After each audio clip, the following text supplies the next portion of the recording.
हरिः ओं श्रीगुरुभ्यो नमः। महापेरियवा शरणं। सुन्दरकाण्डं द्वितीयः सर्गः निशागमप्रतीक्षा वर्सेस् 11-20। पुष्पभारनिबद्धांश्च तथा मुकुलितानपि पादपान् विहगाकीर्णान् पवनाधूतमस्तकान् हंसकारण्डवाकीर्णाः वापीः पद्मोत्पलायुताः आक्रीडान् विविधान् रम्यान् विविधांश्च जलाशयान् सन्ततान् विविधैर्वृक्षैः सर्वर्तुफलपुष्पितैः उद्यानानि च रम्याणि ददर्श कपिकुञ्जरः समासाद्य च लक्ष्मीवान् लङ्कां रावणपालिताम्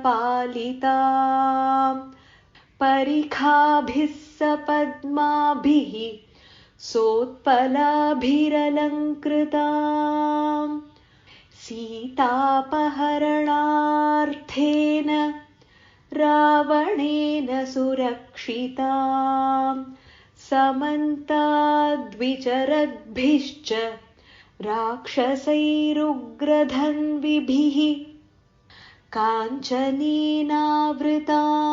रम्यां प्राकारेण महापुरीं गृहैश्च ग्रहसङ्काशैः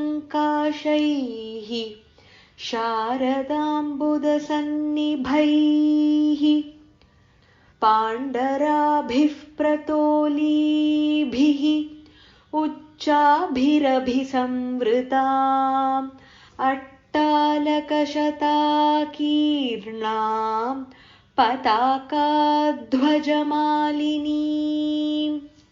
तोरणैः काञ्चनैर्दिव्यैः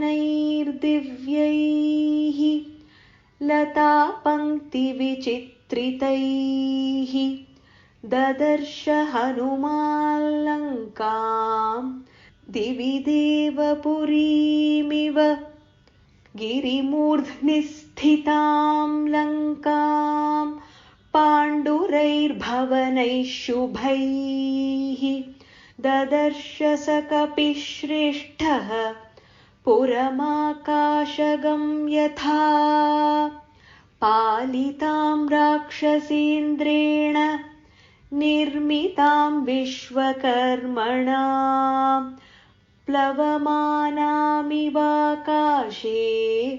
ददर्श हनुमान् पुरीम्।